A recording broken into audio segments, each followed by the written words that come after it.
Les saludamos, hermanos, deseando que el Señor les bendiga. Vamos a continuar con nuestra lectura de la primera epístola del apóstol Pablo a los tesalonicenses.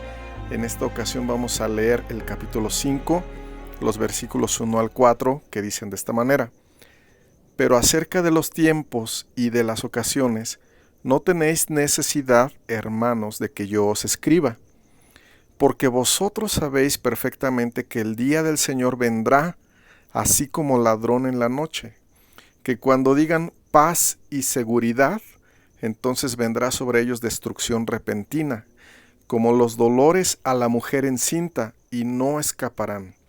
Mas vosotros, hermanos, no estáis en tinieblas para que aquel día os sorprenda como ladrón.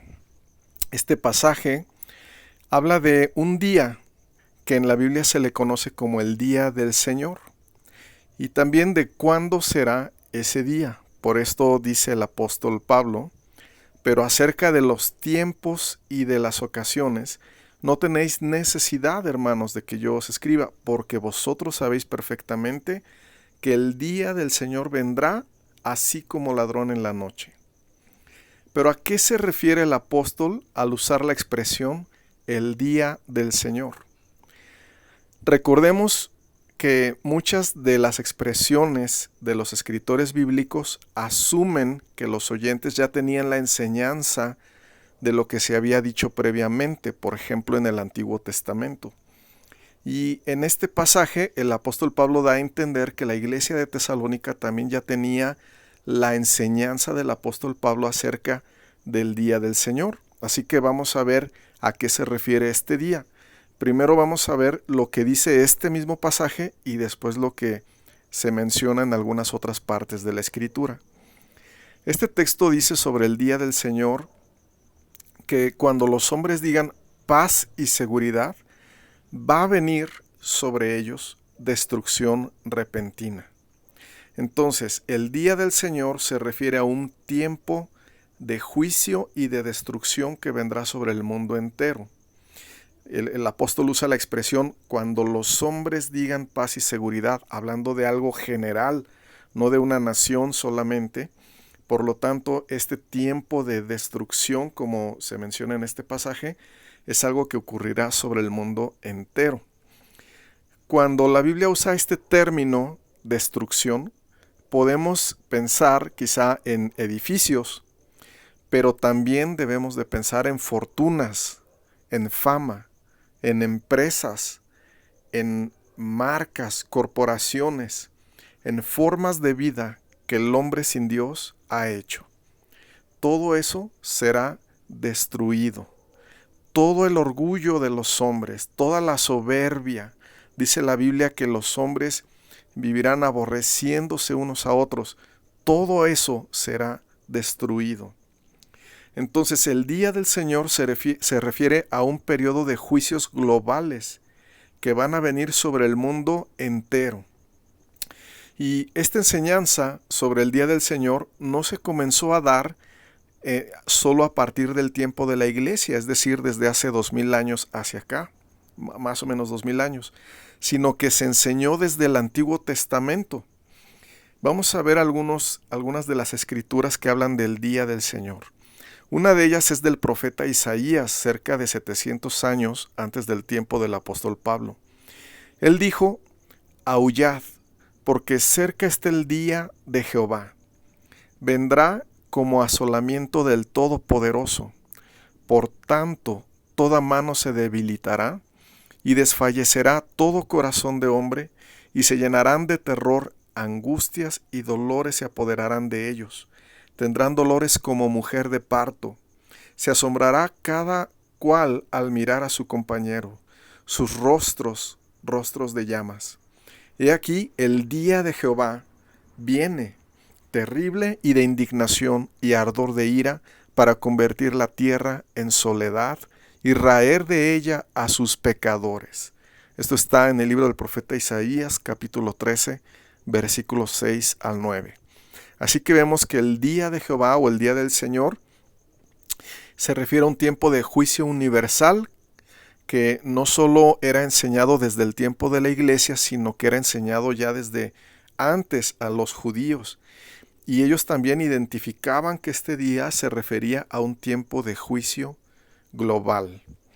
Otro ejemplo lo tenemos con el profeta Ezequiel, quien escribió más o menos 600 años antes de Cristo. Y él dijo: Hijo de hombre, profetiza, y di, así ha dicho Jehová el Señor, lamentad, ay de aquel día, porque cerca está el día de Jehová, día de nublado, día de castigo de las naciones será. Esto está en el capítulo 30, versículos 2 y 3 del libro del profeta Ezequiel. También el profeta Joel, que escribió más o menos 800 años antes de Cristo, él escribió esto: Ay del día, porque cercano está el día de Jehová, y vendrá como destrucción por el Todopoderoso. Joel 1:15.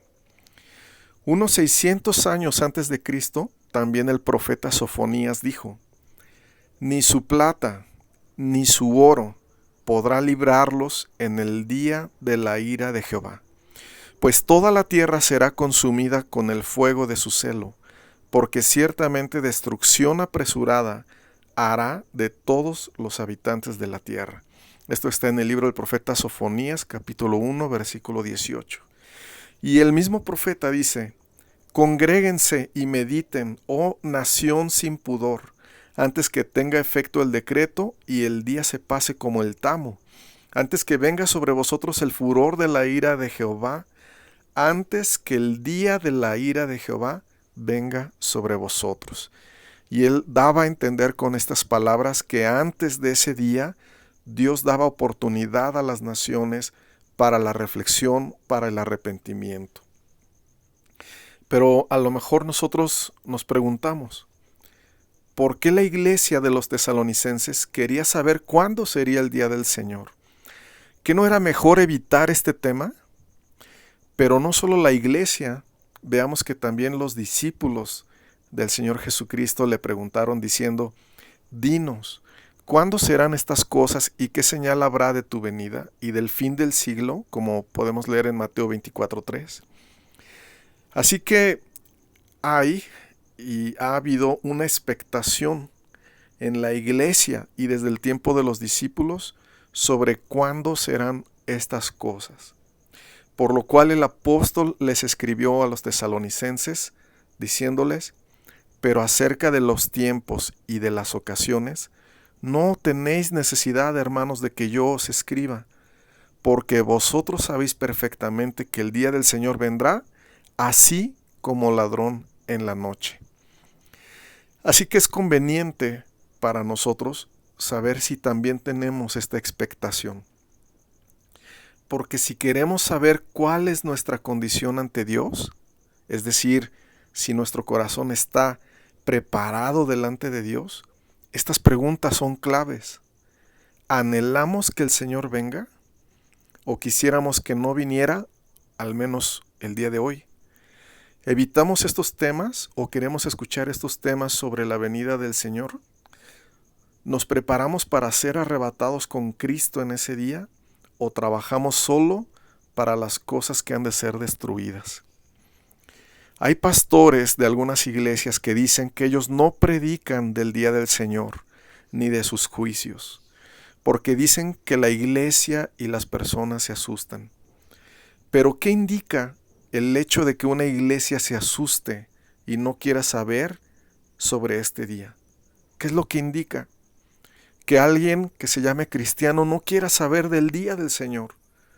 Porque para la verdadera iglesia de Cristo, el día del Señor iniciará con el evento más glorioso para los cristianos, el arrebatamiento de la iglesia. Este es el día de la victoria final del creyente, es el día de su glorificación.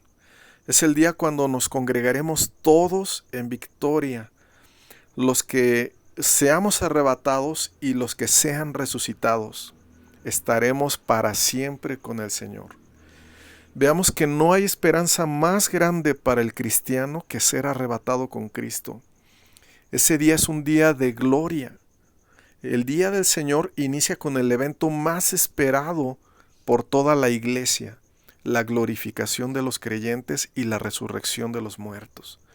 ¿Cómo es que una iglesia o un cristiano no querrá oír sobre estas cosas? ¿Cómo es que la verdadera iglesia querrá evitar hablar de este día? ¿Cómo es que se podrá asustar si se predica este tema? Aún en Apocalipsis 22, cuando se cierra la escritura, dice que el Espíritu y la iglesia dicen, ven. Y el Señor Jesús cierra el mensaje de Apocalipsis diciendo, el que da testimonio de estas cosas dice, ciertamente vengo en breve. Y entonces hay una respuesta, no solo del apóstol Juan, sino de toda la iglesia verdadera que dice, amén, sí, ven Señor Jesús, amén. Qué especial. No hay forma que nosotros podamos entender que la verdadera iglesia quiera evadir la doctrina del día de su victoria final. Por esto, hermanos, esto es una pregunta para nosotros. ¿Anhelamos que el Señor venga pronto? ¿O no queremos oír acerca de estos temas? ¿Oramos para que el Señor venga pronto o solo oramos para que nos vaya bien en este mundo? A muchos nos gustaría conocer el día que el Señor vendrá por su iglesia, pero confiemos en que Dios, en su sabiduría, quiso encubrirnos cuándo será ese día. Como el Señor Jesús dijo a los discípulos, pero el día y la hora nadie sabe, ni aun los ángeles de los cielos, sino solo mi Padre.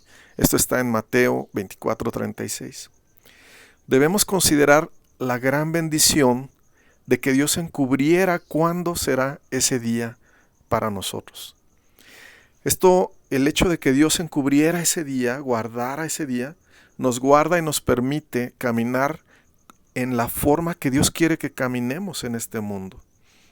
Esa doctrina de que el día y la hora nadie la conoce, nos permite vivir la fe como Dios quiere, con tranquilidad, ocupándonos en nuestros negocios, pero con esperanza eterna, con preparación espiritual en cuanto a la fe. Vemos que el hecho de que Dios encubriera ese día nos libra de varios peligros. Por ejemplo, nos guarda de falsos maestros y falsos profetas que de manera presuntuosa pretenden tener mayor revelación, diciendo que ellos saben cuándo vendrá el Señor. Si escuchamos que alguien dice que sabe la fecha en que vendrá el Señor, debemos saber que es un falso maestro, que no conoce las Escrituras, que no se sujeta en humildad a las Escrituras. Hace algunos años, un predicador de Argentina llamado Cristian Silva comenzó a poner anuncios en las calles diciendo que el Señor iba a venir el 15 de octubre de 2011, lo cual no sucedió. Muchos buscan ser sensacionalistas sobre este tema para ganar seguidores y han dado fechas para la venida de Cristo y muchos los han seguido, pero más basados en sensacionalismo que en una verdadera fe doctrinal. Pero con el tiempo se ha mostrado su falsedad. Otro predicador llamado William Miller, el fundador de la Iglesia Adventista, señaló que el 22 de octubre de 1844 el Señor vendría. Pero el Señor no vino a esa fecha, por lo que a este evento en los Estados Unidos se le conoce como el Gran Chasco. Fue algo que sucedió de William Miller con sus colegas. Otro caso es el de Carlos Russell, el fundador de los llamados Testigos de Jehová. Él dijo que en el año de 1874 vendría Cristo por su iglesia, pero nada pasó ese año. Después fijaron otra fecha para el año 1914 y tampoco sucedió nada. Entonces, para evitar reconocer su error, dijeron que el Señor había venido de manera invisible. También ha habido casos en que los pastores, entre comillas, le han dicho a la gente que deje de estudiar, que vendan sus casas, que dejen sus trabajos y que vivan en comunidad y que traigan los recursos de esas ventas de sus casas para prepararse para la venida de Cristo. Y mucha gente también ha sido lastimada por este tipo de mensaje. Muchos han sido dañados por este tipo de desequilibrios. Debemos ver de cuántas cosas nos guarda esta doctrina, que nadie sabe el día ni la hora. En segundo lugar, esta doctrina de la inminente venida de Cristo por la iglesia, la palabra inminente significa repentino, que nadie sabe el día y la hora. Esa doctrina nos guarda de sensacionalismos y aún de amarillismos. Y en este punto debemos saber algo. La fe no tiene nada que ver con el amarillismo ni con sensacionalismos. Todos los que han dicho que conocen el día de la venida de Cristo no guían a las personas a la fe bíblica ni a la doctrina bíblica, sino los guían al sensacionalismo, a la emoción, a la expectación, incluso al miedo. Por esto Dios en su sabiduría no nos reveló el día ni la hora para guardarnos de esos errores. A causa de los que desde los tiempos del apóstol Pablo buscaban abusar de la doctrina de la venida de Cristo y buscaban causar sensacionalismo y conmoción en la iglesia, el apóstol les volvió a escribir en su segunda epístola a los tesalonicenses, les volvió a escribir sobre este tema y les dijo: pero con respecto a la venida de nuestro Señor Jesucristo y nuestra reunión con Él, os rogamos, hermanos, que no os dejéis mover fácilmente de vuestro modo de pensar, ni os conturbéis, ni por espíritu, ni por palabra, ni por carta como si fuera nuestra, en el sentido de que el día del Señor está cerca. Nadie os engañe en ninguna manera, porque no vendrá sin que antes venga la apostasía y se manifieste el hombre de pecado, el hijo de perdición, el cual se opone y se levanta contra todo lo que se llama Dios o es objeto de culto, tanto que se sienta en el templo de Dios como Dios, haciéndose pasar por Dios. ¿No os acordáis que cuando yo estaba todavía con vosotros os decía esto? Así que, hermanos, el amarillismo y el sensacionalismo venían una y otra vez a los tesalonicenses, aún por medio de cartas como si fueran apostólicas o proféticas, que buscaban conmoverlos. Lo que estas cartas o predicadores habían causado en la iglesia era conturbación, o lo que querían ocasionar en la iglesia era conturbación. Una palabra que en el original significa estar preocupado, agitado, con disturbio, metido como en un alboroto emocional, confundido y alarmado. Pero la iglesia no es llamada a vivir así, no es llamada a agitarse ni a alarmarse, sino a vivir con tranquilidad, a ocuparse en sus negocios y a prepararse espiritualmente. Por esto el apóstol Pablo le decía a la iglesia de Tesalónica: ¿no os acordáis que cuando yo estaba todavía con vosotros os decía esto?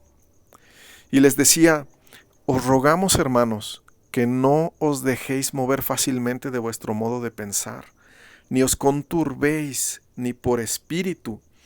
Aquí podemos entender que había aparentes profecías, ni por palabra, ni por carta como si fuera nuestra. Y después les dice: así que, hermanos, estad firmes y retened la doctrina que habéis aprendido, sea por palabra o por carta nuestra.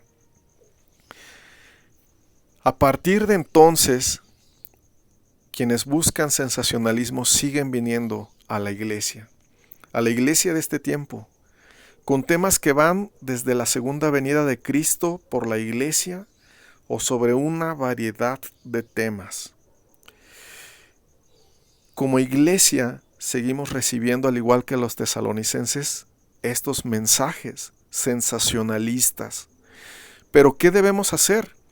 El consejo bíblico es: no os dejéis mover fácilmente de vuestro modo de pensar, ni os conturbéis ni por espíritu, ni por palabra, ni por carta como si fuera nuestra. Y también dice: estad firmes y retened la doctrina que habéis aprendido. Por eso, hermanos, vamos a concluir con dos tipos de preparación que nosotros debemos de tener. Una preparación material. Debemos trabajar, estudiar, continuar con los asuntos de la vida, con ahorros, con proyectos de largo plazo, pensando en nosotros, en nuestros hijos. Pero la otra preparación, que es la más importante, es espiritual. En oración, en obediencia a la Biblia, viviendo en paz con nuestros hermanos y aún con nuestros adversarios, como si aquel día fuera hoy. Una vez le preguntaron al predicador inglés Juan Wesley, ¿usted qué haría si el Señor fuera a venir por su iglesia el día de hoy? Él pensó un momento y dijo, lo mismo que tengo pensado hacer. Así debemos vivir, preparados, con tranquilidad, sabiendo perfectamente que el día del Señor vendrá, así como ladrón en la noche, que nadie sabe el día ni la hora, pero que estamos preparados. Sabiendo que puede ser hoy, pero sabiendo también, como dice en Primera de Tesalonicenses 5, versículo 9, que no nos ha puesto Dios para ira. La iglesia no va a pasar por ese periodo de ira y de juicio, sino, dice este texto, sino para alcanzar salvación por medio de nuestro Señor Jesucristo. Si alguien de los que escuchan no tiene paz, no está listo, no quisiera escuchar acerca del juicio de Dios ni del día de su ira, hay una oportunidad, como hemos leído, previo a ese día para poder reflexionar y para poder arrepentirnos de nuestros pecados. Hay una oportunidad para alcanzar salvación por medio de nuestro Señor Jesucristo. Si nosotros creemos en el Evangelio, que Cristo Jesús vino al mundo para salvar a los pecadores, de los cuales yo soy el primero, dijo el apóstol Pablo. Si nosotros creemos que Cristo murió y que Dios lo levantó de entre los muertos, que Él es el Hijo de Dios, el que Dios señaló para perdonar nuestros pecados por medio de su sacrificio en aquella cruz, si le pedimos que Él venga a nuestro corazón, que Él more en nuestro corazón, que seamos reconciliados con Dios ahora que hay oportunidad, entonces seremos salvos y seremos parte de una iglesia que espera estar con Cristo por la eternidad. Vamos a orar. Padre Celestial, te pedimos en el nombre de Cristo Jesús que nos prepares para estar contigo por la eternidad, para ese día que tu palabra nos enseña que es un día cercano, un día que nadie espera y que vendrá sobre el mundo entero. Te pedimos que nos prepares porque queremos ser parte de esa iglesia. Te pedimos que nos des doctrina para enfrentar este tiempo sin amarillismos, sin emocionalismos, pero sí reteniendo la fe, la doctrina, reteniendo tu palabra, trabajando, estudiando, esforzándonos por ser responsables en este mundo, pero sobre todo en una preparación espiritual. Hoy te pedimos que si alguien no tiene paz, no está listo para ese día, que hoy pueda esa persona reconciliarse con Dios por medio de nuestro Señor Jesucristo. En el nombre de Cristo Jesús te damos gracias por tu palabra y permítenos orar como dice en Apocalipsis. Amén. Sí, ven Señor Jesús.